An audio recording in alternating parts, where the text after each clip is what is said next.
Shalom, Bapak Ibu.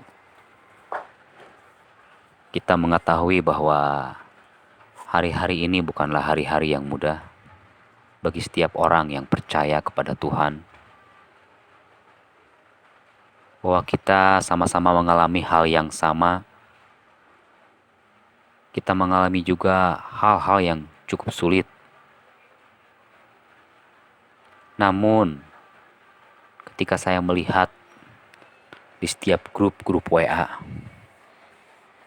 yang cukup miris adalah orang-orang fokus kepada yang namanya lockdown, corona, kematian, dan jumlah pasien yang terpapar oleh virus. Sedikit sekali orang-orang yang fokus akan kebesaran Tuhan, akan keajaiban Tuhan. Corona begitu besar, tetapi Tuhan begitu kecil. Betapa menyedihkan sekali. Tahukah saudara bahwa ini merupakan penggenapan dari kitab Wahyu? Dan hal ini memang harus terjadi, di mana virus atau wabah penyakit sampar ini yang digambarkan di dalam Alkitab ini memang harus terjadi. Ini akan terjadi sebelum kedatangannya yang kedua kali. Jadi kalau saudara-saudari rajin membaca firman Allah, maka tidak akan kaget sesungguhnya kejadian yang terjadi hari-hari ini. Ini merupakan penggenapan firman Tuhan, ini merupakan hal yang harus terjadi. Tetapi bagi orang-orang yang suka bersekutu dengan Tuhan, tidak akan pernah kehilangan damai sejahtera, tidak akan pernah kehilangan sukacita. Justru di tengah situasi yang kacau begini, bagi orang yang selalu bersekutu dengan Tuhan, dia akan selalu mendapatkan kekuatan yang baru. Maka benarlah apa yang dikatakan di dalam kitab Yesaya 40 ayat yang 31. Orang-orang yang menanti-nantikan Tuhan akan mendapat kekuatan yang baru. Ia seumpama burung raja wali yang naik terbang dengan kekuatan sayapnya. Marilah hari-hari ini Bapak Ibu jangan kita fokus kepada corona, pada orang-orang yang mati, pada orang-orang yang terpapar oleh virus. Gantilah fokus kita kepada Tuhan yang maha besar, Tuhan yang maha dahsyat, Tuhan yang maha luar biasa. Semakin kita fokus kepada corona, maka Tuhan semakin kecil. Tetapi semakin kita fokus kepada Tuhan, maka persoalan yang terjadi hari-hari ini menjadi semakin kecil. Gantilah fokus kita. Berhentilah untuk memposting hal-hal mengenai kepanikan, ketakutan, kecemasan. Tapi ganti postingan-postingan Anda dengan kekuatan daripada firman Tuhan. Ganti postingan-postingan Anda dengan membangkitkan semangat. Sehingga setiap orang yang membaca bukan menjadi panik, bukan menjadi takut. Tetapi diberikan kekuatan yang baru, mendapat energi yang baru. Untuk berharap, beriman kembali kepada Tuhan. Jangan sampai tangan Anda dipakai oleh iblis tanpa Anda sadari. Mungkin Anda tidak terima. Loh, kok bisa saya dipakai oleh iblis? Bisa sekali. Tanpa Anda sadari, tangan Anda itu dipakai oleh iblis untuk memposting hal-hal yang selalu negatif, bersifat kecemasan, bersifat kepanikan, bukan hal-hal yang membangun. Anda senang sekali memposting tentang orang-orang yang mati karena virus. Apakah itu berguna? Kalau terlalu sering menurut saya tidak berguna.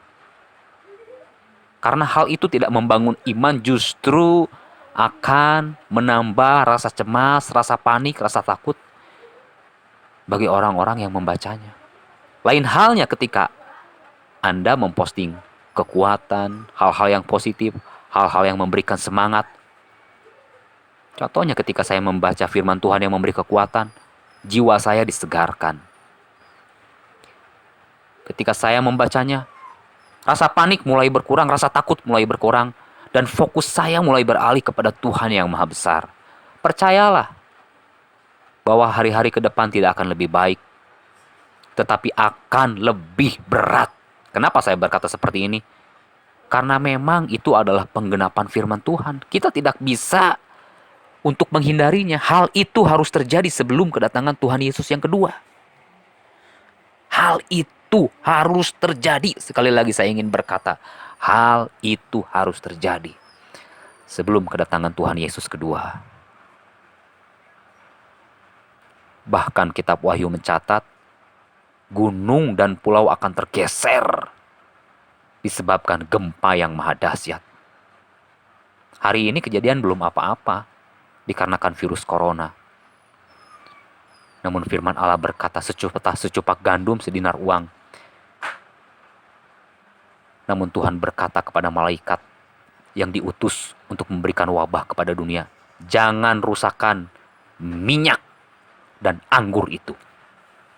Apa arti minyak dan anggur? Damai sejahtera dan sukacita yang daripada Tuhan tidak akan lenyap sekalipun bumi gonjang-ganjing. Sekalipun dunia penuh dengan kekacauan hari-hari ini, damai sejahtera, sukacita yang daripada Tuhan tidak akan lenyap bagi orang-orang yang bersungguh-sungguh bersekutu dengan Tuhan seperti Nuh.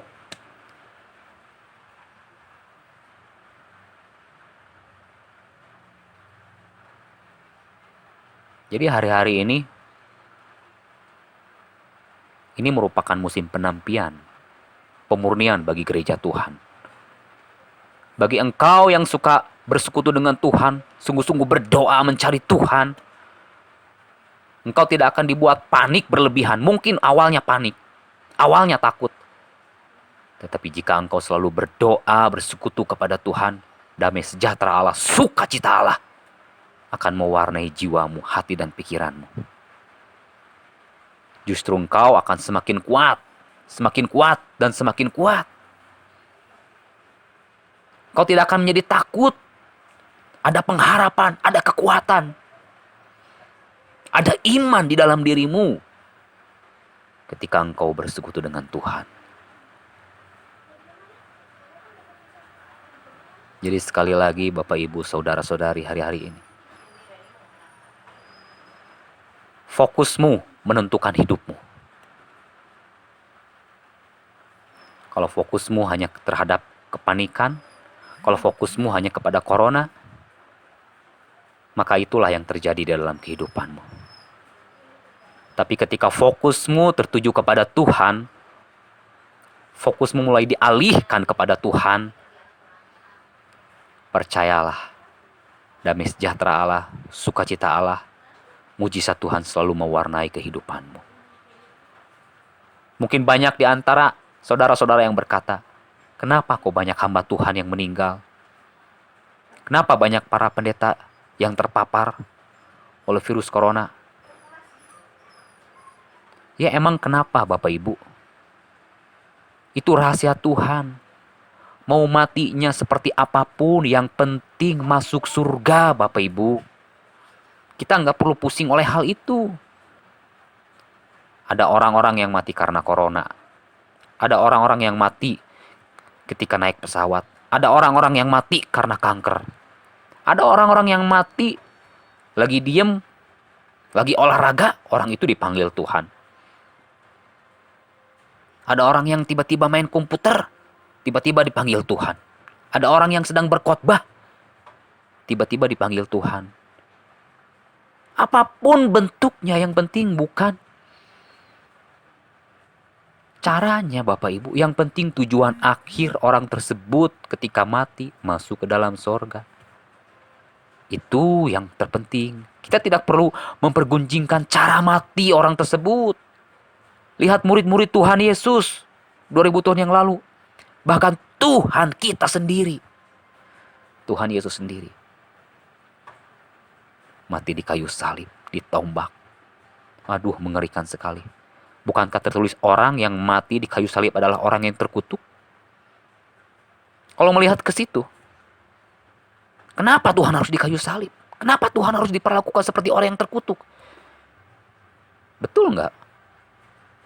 Itu sebabnya jangan kita mempergunjingkan cara mati. Kenapa banyak pendeta? Memang sudah waktunya, memang harus seperti itu. Yang penting pada waktu mati masuk surga. Itu yang paling penting. Caranya mau gimana terserah Tuhan. Yang penting hari-hari ini imanmu, kesetiaanmu tingkatkan, doamu tingkatkan dengan Tuhan. Jangan justru menjadi lemah. Jangan justru menjadi panik, takut, kecewa hari-hari ini. Jadi sekali lagi Bapak Ibu, Saudara-saudari, kiranya dengan keadaan yang seperti ini, kalau saya melihat corona dari sisi baiknya, oh banyak orang-orang yang bertobat, banyak orang-orang yang menerima Tuhan Yesus. Banyak orang-orang yang menerima mujizat luar biasa kesembuhan dari Tuhan. Jangan hanya melihat dari segi buruknya, tapi coba mulai arahkan fokus kita kepada segi positifnya. Maka engkau akan melihat kemuliaan Tuhan dinyatakan lewat corona ini. Jadi sekali lagi, jangan takut, jangan panik. Ubah fokusmu, ubah postingan-postinganmu. Besarkan Tuhan, permuliakan Tuhan. Yang memang harus meninggal karena corona, biarlah meninggal. Memang sudah waktunya. Mau terjun dari lantai 20 pun kalau memang belum waktunya mati, tidak akan mati. Perhatikan dirimu, Tuhan Yesus sudah mau datang. Biarlah engkau dan saya menjadi mempelainya yang kudus, yang siap dijemput olehnya. Tuhan Yesus memberkati kita semua. Amin.